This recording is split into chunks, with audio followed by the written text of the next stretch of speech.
Welcome to Squat Rex. Tonight we're going to talk about 3 squat variations that you can try if you're trying to work through sticking points or plateaus in your squat. You can try these as just a variation on your regular squat training, or you can use them as a supplemental exercise. The 3 variations we're going to talk about today are box squats, pause squats, and oscillatory isometric squats. The first one we're going to talk about tonight is the box squat.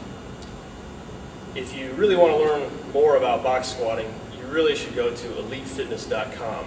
That's elitefts.com. It's a great website with lots of articles and great products. It's run by Dave Tate of Westside Barbell. Today I'm going to show you a few things about the box squat and some things you should avoid when box squatting. First thing you want to do with box squatting is you want to find a sturdy box. A box with enough surface area that you are not trying to find the box with your butt. If it's too small, you'll hesitate because you'll be worried about falling off of the box. So make sure that you have a box or some kind of step with plenty of room. Second thing is you need to set up the box at the right height for you. Typically speaking, most people's sticking point is going to be a few inches above parallel if they are squatting the parallel, or a few inches out of the hole if they are squatting in a full squat. If you're setting things up for parallel, you want to make sure that the box is set so that the crease of the hip is in line with the top of your knee. Now this is going to put me about an inch below parallel or so. If the box is set too low, what's going to happen as you squat is you're going to sit back into the squat and then you're going to flop down at the bottom. If that happens, the box is too low for you and you need to raise it up a little bit.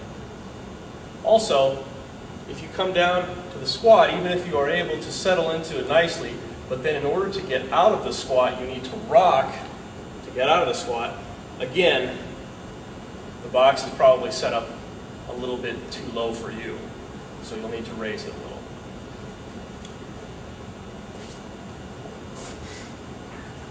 When box squatting, you want to make sure that everything is solid and tight throughout.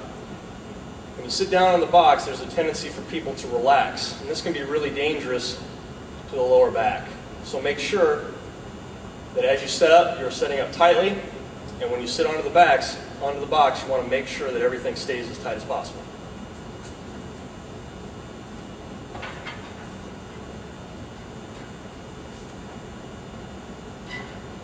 Set up in front of the box.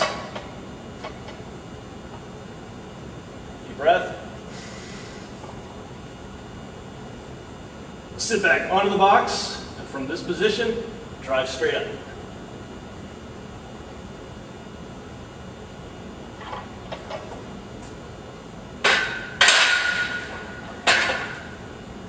Now, some programs will actually teach the trainee to rock out of the bottom of the box.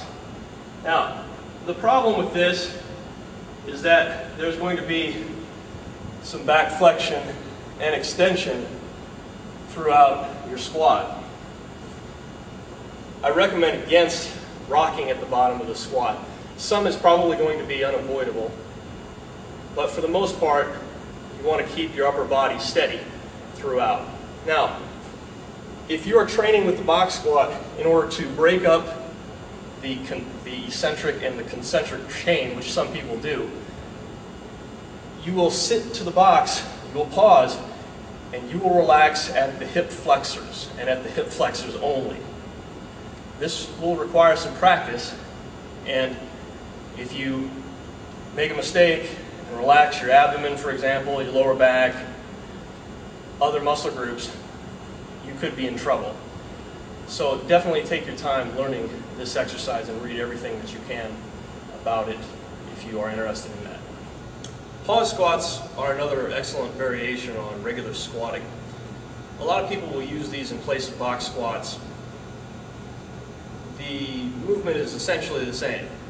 You'll be doing a squat, and then at the bottom of your squat, or at your sticking point, or maybe an inch or two below your sticking point, you're just going to pause there for a few seconds. maintaining that isometric contraction, staying as tight as you possibly can, and then driving out of the hole. There are a few things to remember when doing pause squats. You really need to be razor sharp throughout, and you need to make sure that you maintain tension. This is going to be tough, and if you maintain that pause for any appreciable length of time, you could run into some oxygen debt and you could be in trouble. So be cautious when performing this exercise.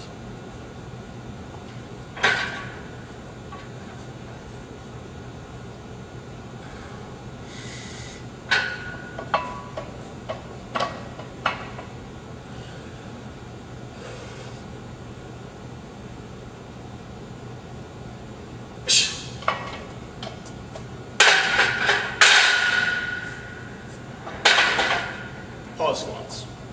The last squat variation I'm going to talk to you about tonight are oscillatory isometric squats. They're very similar to pause squats in that there is an isometric contraction, except you're not going to pause at a particular point in your squat. What you're going to do with oscillatory isometric squats is you're going to lower to that sticking point, maybe an inch or two below that sticking point.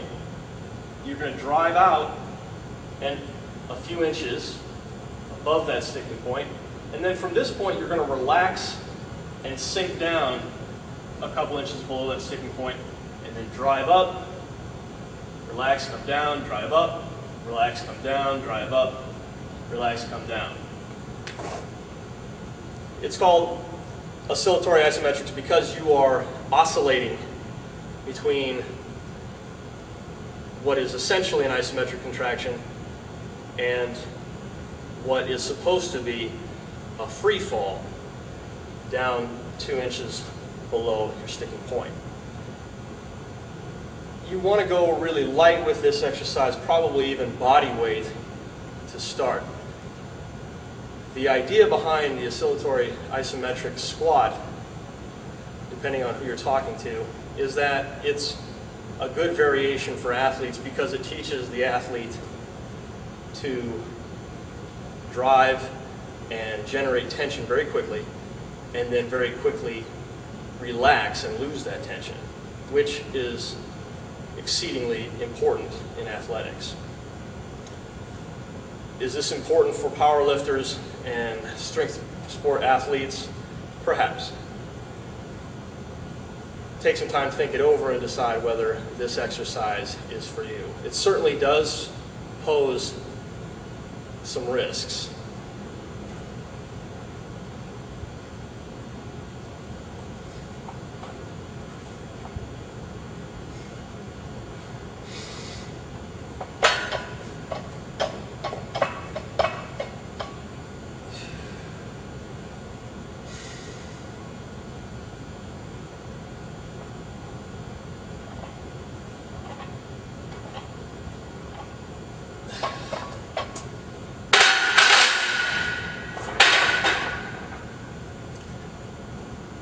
With the oscillatory isometric squats, it's really easy to lose your groove.